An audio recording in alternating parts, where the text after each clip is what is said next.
जो होता है वह अच्छे के लिए होता है। हिंदी प्रेरणादायक कहानी। एक बार की बात है, एक राजा तलवारबाजी कर रहा था और अचानक से उसके उंगली में कट लग गया। तो पास खड़े मंत्री अचानक से बोल उठे, राजा साहब चिंता ना करें, जो होता है अच्छे के लिए होता है। यह सुनते ही राजा को गुस्सा आ जाता है और राजा उस मंत्री को कारागृह में बंद करने का आदेश दे देता है और बोलता है, इसको फांसी पर चढ़ा दिया जाए। यह सुनकर मंत्री घबरा गया। उसने राजा से निवेदन किया, महाराज मैंने आपके यहां इतने वर्षों तक काम किया है, क्या आप मेरी अंतिम इच्छा पूरी नहीं करेंगे? मंत्री बोला, कृपया मुझे 10 दिन का समय दीजिए, उसके बाद आप मुझे जो चाहे वो सजा दे दीजिए। राजा ने उसकी अंतिम इच्छा मान ली। राजा दूसरे दिन अपने सैनिकों के साथ जंगल में शिकार पर निकला। जंगल के बीच में राजा अपने सैनिकों से बिछड़ गए और रास्ता भटक गए। रास्ता ढूंढते हुए राजा वनवासियों के बीच पहुंच गए, जो बलि देने के लिए किसी को ढूंढ रहे थे। वनवासियों ने राजा को पकड़ लिया और वन की देवी को बलि देने के लिए ले गए। ये बलि देने की सारी तैयारियां पूरी हो गईं। जैसे ही राजा को बलि देने के स्थान पर ले जाया गया, वहां खड़े बुजुर्ग की नजर राजा की कटी हुई उंगली पर पड़ी।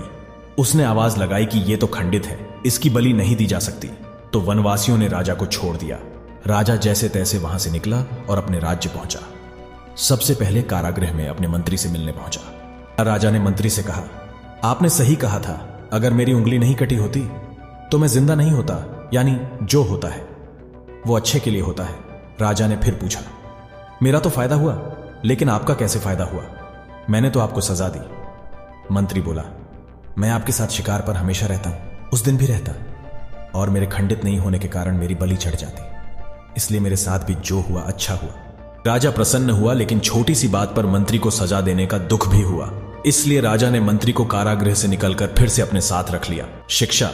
दोस्तों, अपने जीवन में भी बहुत से उतार चढ़ाव आते रहते हैं। कभी कभी कुछ चीजें मन मुताबिक नहीं होती हैं, इस कारण से कभी निराश नहीं होना चाहिए। हमेशा याद रखे, जो होता है अच्छे के लिए होता है। भले ही कुछ अच्छा हो या ना हो, लेकिन उस परिस्थिति के प्रति सकारात्मक नजरिया रखने से उसका प्रभाव बहुत कम हो जाता है। आपको राजा और मंत्री की कहानी कैसी लगी?